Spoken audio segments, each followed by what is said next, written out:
Entonces vamos para el punto 2 de esos síntomas que estamos buscando, o sea, esos síntomas vitales de que nos den una como evidencia de que hay vida espiritual, de que realmente yo he nacido de nuevo.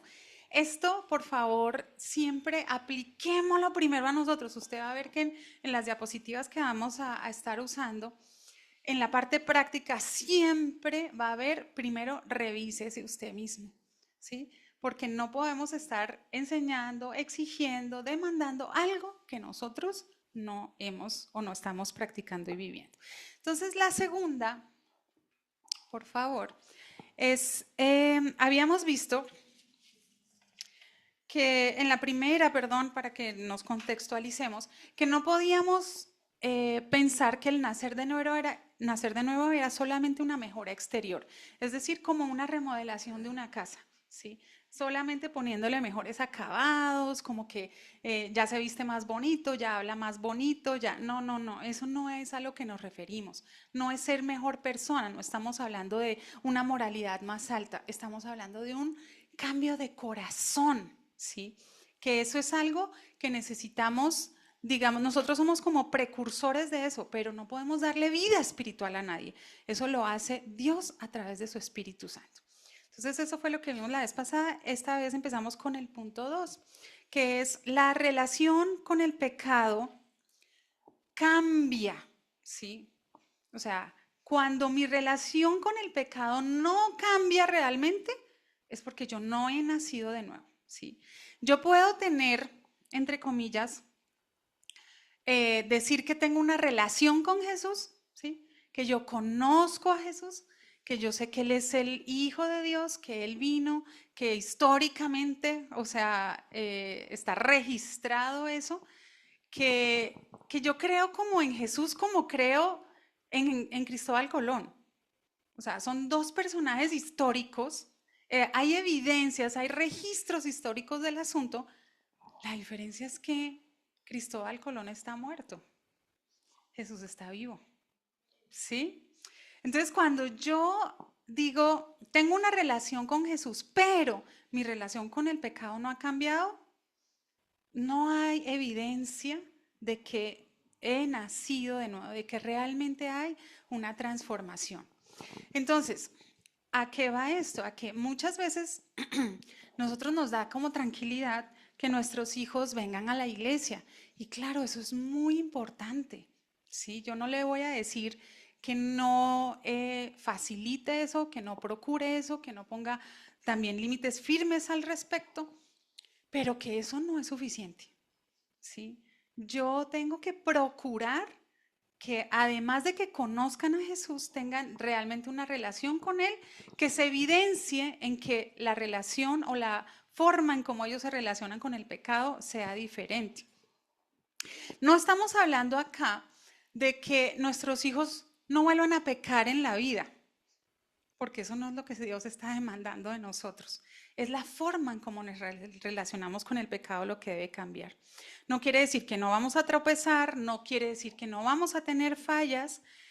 Lo que empieza a cambiar es que yo ya no siento la misma comodidad que antes frente al pecado. O sea que cuando yo cometí algún pecado, yo no puedo quedarme como con la misma tranquilidad.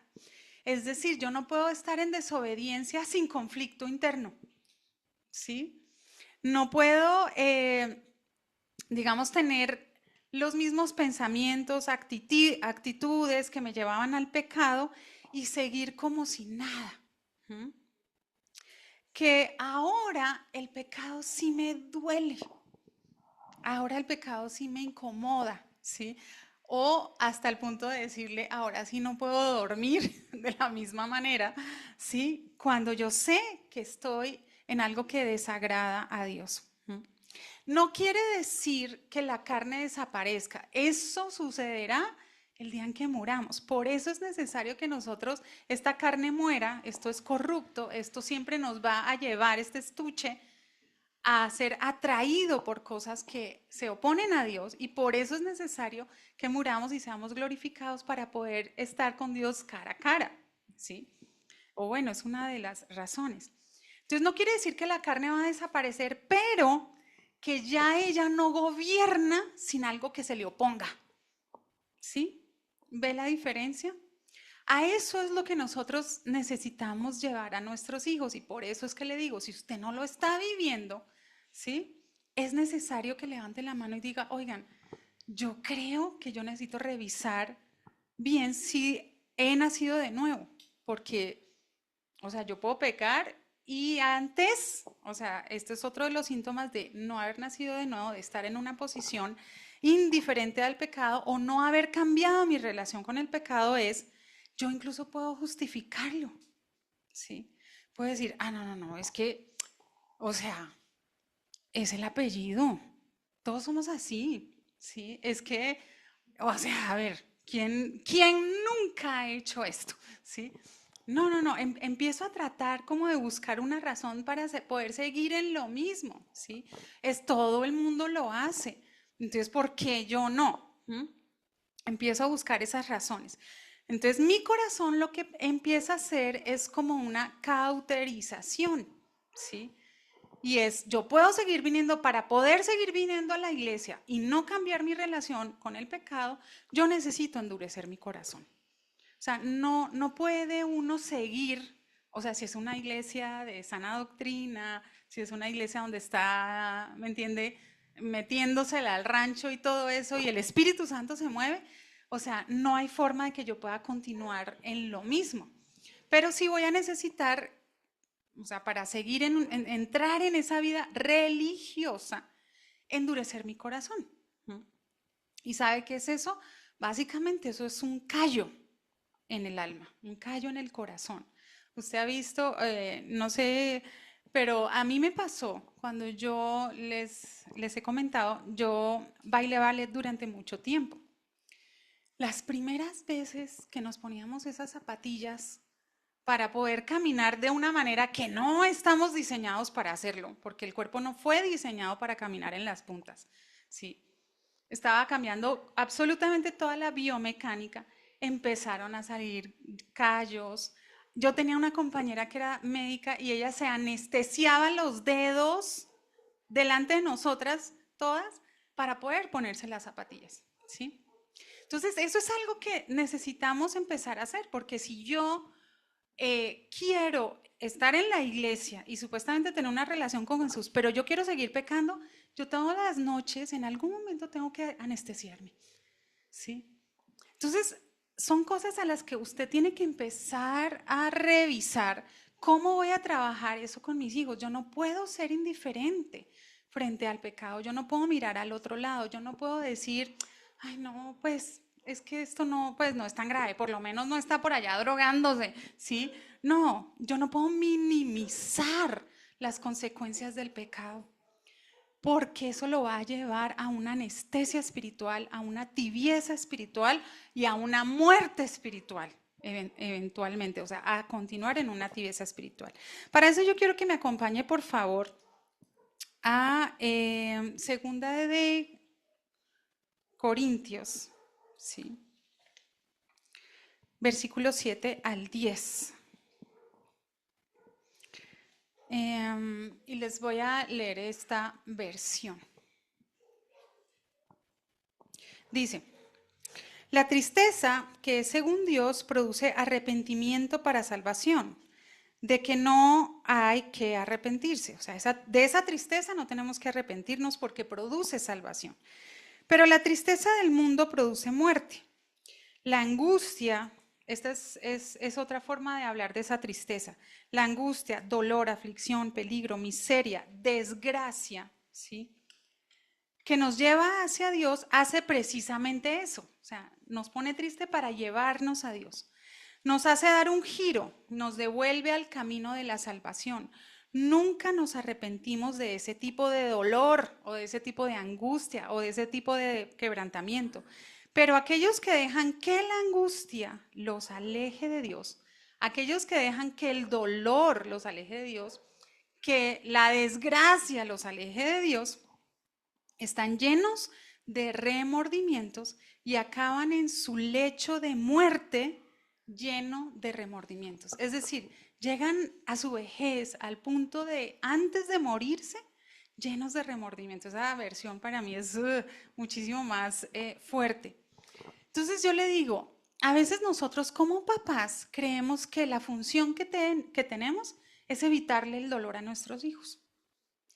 Pero si usted se va a este versículo, usted entiende que lo único que usted puede hacer con la sabiduría de Dios es regular ese dolor, no evitarlo, no extinguirlo.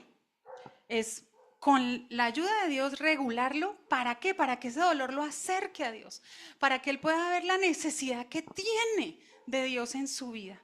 ¿Sí? Ese dolor es el que nos lleva a un cambio genuino de actitud. ¿Sí? Es el que nos dice, yo no me vuelvo a acercar allá, yo no quiero más eso. Poder experimentar un poco la consecuencia del pecado es necesario, ¿sí? De hecho, esa es la forma en cómo Dios nos enseña, ¿sí? Si Dios hubiera querido otro método, Él no habría puesto el árbol de la ciencia del bien y del mal en el Edén. Todo lo podríamos haber usado o comido, ¿sí? Siempre hay algo que es necesario mantener allí, ¿sí? De alguna manera regulado por Dios, que sea algo que yo sé que no va a destruir a mi hijo, ¿sí? Es decir, yo puedo tener la piscina en la casa, pero yo le pongo la cerca a la piscina para que este niño que todavía no puede prever el pecado, pues no vaya a caer y ahogarse, ¿cierto? Es como eso. El dolor del mundo es un lamento superficial, o sea, puede haber lágrimas, ¿m? Pero eso no implica necesariamente una convicción del pecado, es un remordimiento, yo me siento mal conmigo mismo y por eso yo les decía, la vida espiritual no es para que nos sintamos mejor con nosotros mismos, es para que podamos reconocer que nosotros necesitamos un Salvador.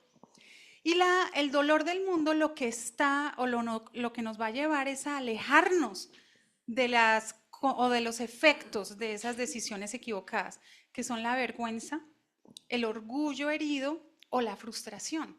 Eso es lo que hace el dolor según el mundo. El dolor según Dios nos lleva al arrepentimiento. Mire que son cosas diferentes. No es reconciliarnos con el mundo o volver a tener la postura o la asignación que teníamos antes de caer. Y el dolor según el mundo conduce a la amargura y a la muerte espiritual. Entonces, ¿cómo vamos a abordar nosotros como padres ahora el pecado de nuestros hijos? ¿Sí? ¿Qué vamos a hacer cuando ellos pecan? No es, venga, hagamos una remodelación de la casa, ¿sí? Si dejó de ir a la iglesia, vuelva a ir a la iglesia. Eso no es lo único, ¿sí?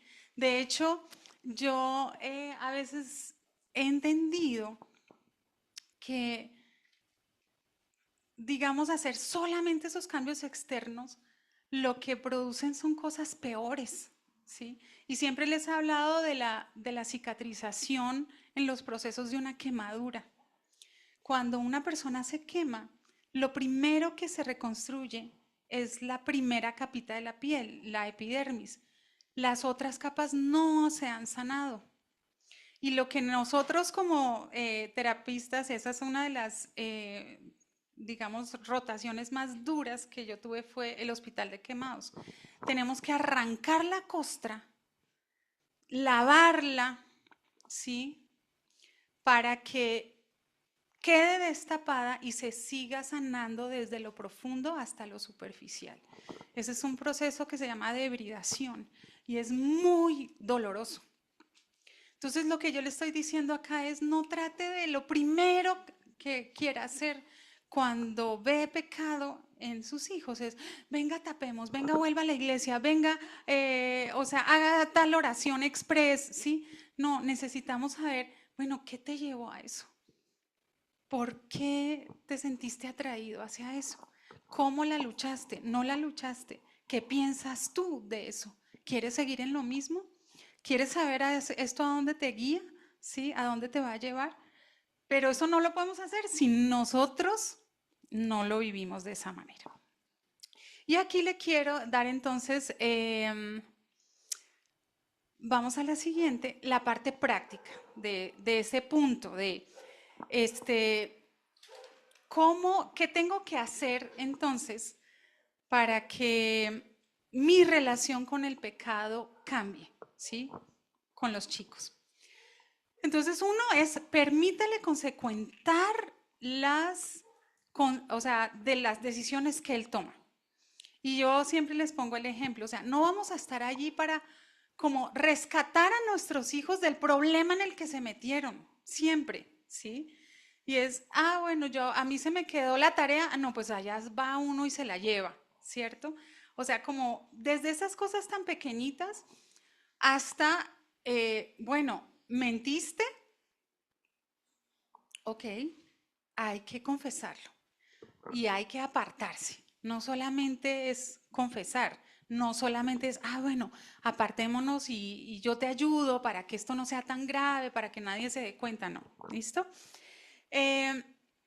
Debemos como que aprender a desarrollar, a estimular algo que se llaman las neuronas espejo. ¿Alguien sabe acerca de ese tema? Bueno, las neuronas espejo son unas neuronas que precisamente están allí para que nosotros podamos empezar a sentir lo que otros sienten, ¿sí? Las neuronas espejo tienen, digamos, dos vías, unas que son motoras, donde yo veo para poder aprender a imitar algún movimiento, ¿sí? Para aprender todo lo motor, como aprendemos un deporte, por ejemplo, ¿sí? A través de las neuronas espejo nos ayudan. Pero también nos ayudan y tienen un papel muy importante en todo lo que es la parte emocional y empatizar. No sé si a usted le ha pasado que usted llega a un lugar y donde no conoce a nadie o llega al banco o algo y está el portero y entonces se miran y como que se sonríe y uno siente que la otra persona también le sonrió, ¿sí? Ese es como el reflejo, ¿no? Del espejo. Es horrible cuando uno sonríe y uno ve que la otra persona, como que, mejor dicho, uno se da cuenta de que ahí como que no hubo una respuesta, no hay empatía. Esas neuronas son las que nos permiten sentir el dolor de otro, aunque no nos lo estén haciendo a nosotros, ¿sí? Y esas neuronas se pueden desarrollar y madurar o se pueden debilitar y volver disfuncionales. No van a desaparecer, digamos, del cerebro como tal, pero entonces no van a cumplir su función.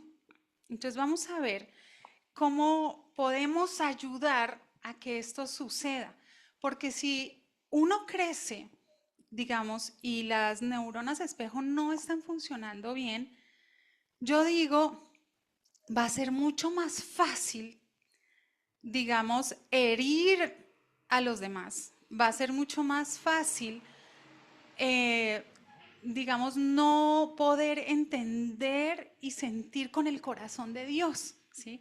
La Biblia dice, si tú no puedes amar a tu hermano a quien ves, ¿cómo vas a amar a Dios a quien no ves? ¿Sí?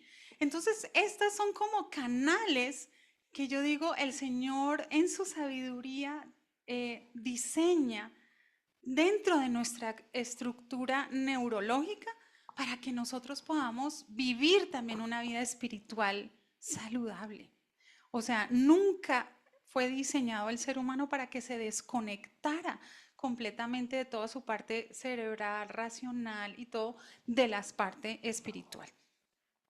Entonces, ¿qué es lo que pasa con las neuronas espejo? Es un sistema que prepara nuestro cerebro para entender las intenciones y emociones ajenas, sirviendo de base para la empatía y el aprendizaje. ¿Qué intoxica, daña, debilita a nuestras neuronas espejo? Cuando el dolor emocional es intolerable el cerebro recurre a una disociación, o sea, una separación como mecanismo de defensa. El sistema de neuronas espejo encargado de que sientas un eco del estado del otro en tu propio pecho se silencia deliberadamente cuando hay un dolor emocional extremo.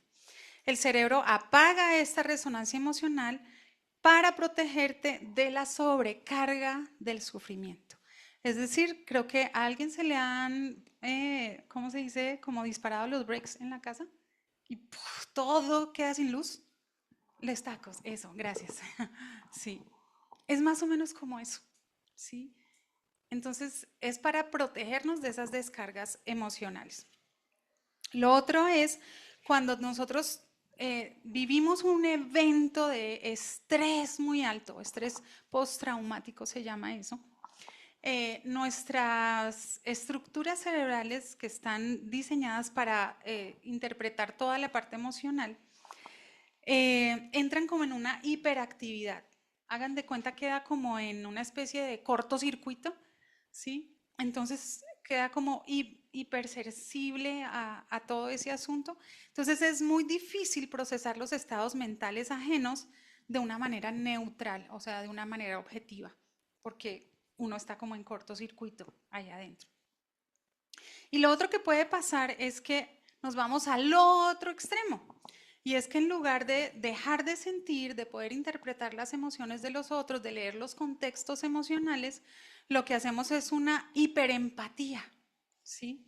Y estamos como en un dolor, como en esa hipersensibilidad hace que nosotros estemos como en una hipervigilancia todo el tiempo, ¿sí? Y podamos, nos caemos en estar interpretando más allá de lo que realmente está sucediendo. Entonces, algo de lo que no es, digamos, un problema en sí, un dolor en sí, lo podemos sentir muchísimo más alto de lo que realmente es. ¿Y sabe cómo se ayuda, digamos, en términos generales, en toda la parte psicológica a personas que han vivido de esa forma? Con vínculos seguros. ¿Y sabe qué es eso? Lo que Dios espera que hagamos en una familia y en una iglesia. Vínculos seguros. Sí. Eso es lo que nosotros debemos procurar como padres. Y si nosotros como padres hemos vivido situaciones así, que nos dañaron el sistema de neuronas espejo, ¿qué necesitamos? Buscar esa ayuda. Y para eso también está la iglesia. O sea, la iglesia no es solamente para que nos vengamos a congregar aquí los domingos, ¿sí? Es para que podamos examinarnos más allá de, es para que podamos hacer un proceso y restablecer esas funciones que nos permitan relacionarnos con Dios y con el pecado de la manera adecuada. Entonces, ¿qué tenemos que hacer? Debemos propiciar con nuestros hijos situaciones en donde él se tenga que poner en los zapatos de la otra persona, ¿sí? Y en eso yo le digo, mire, yo creo que durante mucho tiempo cometí un error y es que yo tendía mucho a la abnegación y es como, listo, dame, dame, dame, duro, duro, duro, que yo sigo, ¿sí? Eso no le ayudaba a mis hijos a ponerse en el lugar del otro. Eso lo que hacía era que el mensaje es, yo puedo seguir y seguir y seguir en mi necedad, en mi abuso, en mi de todo, que de todas maneras el rol de la mamá es seguir amando, seguir perdonando, seguir estando. Sí, tenemos que amar, tenemos que perdonar, pero aprender a poner los límites y permitir que consecuenten de sus acciones o decisiones. Ilustrarle la necesidad de otros a nuestros hijos. Mire, esto es algo que yo creo que se ha perdido, pero nosotros debemos ser intencionales en llevar a nuestros hijos a lugares donde ellos puedan ver las necesidades de otros, ¿sí? Eso también hace parte de la iglesia. Para eso estamos también aquí. Por eso no todos somos iguales. Debemos también orar y ayunar por ese corazón duro de nuestros hijos. En las otras charlas habíamos hablado de ese versículo en Ezequiel 36:26, donde Dios dice que les voy a cambiar el corazón de piedra por un corazón de carne. Nuestros hijos necesitan yo no sé si alguno ha experimentado, ha tenido cerca a alguien que han tenido una cirugía de corazón abierto.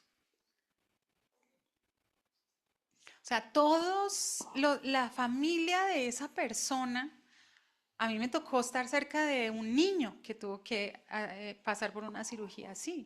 Y los papás de verdad, a pesar de que conocían del Señor, era un momento muy difícil.